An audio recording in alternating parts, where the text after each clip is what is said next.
Nous ouvrons à présent une page santé. Les travaux de construction de l'hôpital de district du secteur 30 sont bien avancés, comme a pu le constater ce matin le Premier ministre Béyon Luc Adolphe-Thiaw. Situé à proximité du CMA du même secteur, les bâtiments sont en finition avec un taux de réalisation de 80%.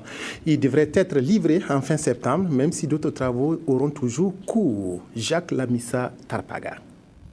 Conçu au départ pour accueillir une partie du centre hospitalier universitaire Yalgado-Ouédraogo après les inondations du 1er septembre 2009, l'hôpital de district du secteur 30, situé à l'arrière de l'actuel CMA du 30, est aujourd'hui un pôle de l'hôpital Yalgado.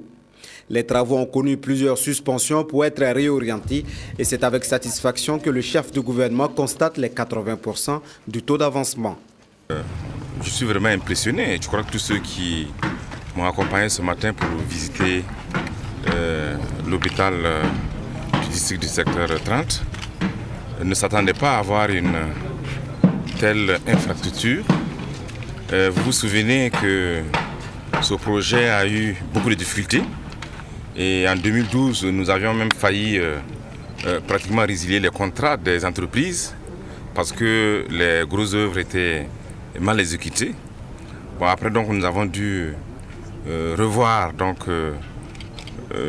tous ces travaux avec le bureau d'architecture, le ministère, et des correctifs importants ont été apportés.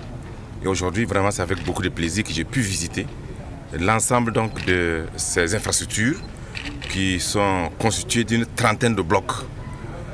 Il est prévu ici des services d'urgence, d'hospitalisation, de chirurgie, de maternité et bien d'autres spécialités pour environ 400 lits. Il y aura aussi une administration, des salles de cours pour les internes. En somme, c'est un hôpital complet placé sous la coupe du centre hospitalier universitaire Yalgado-Ouédraogo et cela va coûter plus de 19 milliards de francs CFA. Un CHU est généralement organisé de plus en plus sous forme de pôle. Un pôle, c'est quoi? C'est un déménagement d'un certain nombre de services mais qui appartient toujours à l'hôpital. C'est comme si vous prenez un service qui a une direction régionale ou des démembrements.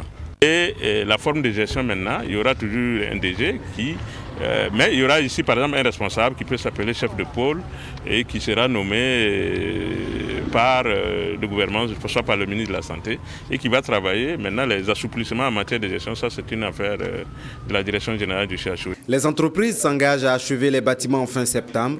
Les autres travaux d'assainissement, de voirie et d'équipement vont prendre plus de temps, mais le souhait du Premier ministre est que l'hôpital de district accueille ses premiers patients en janvier 2015.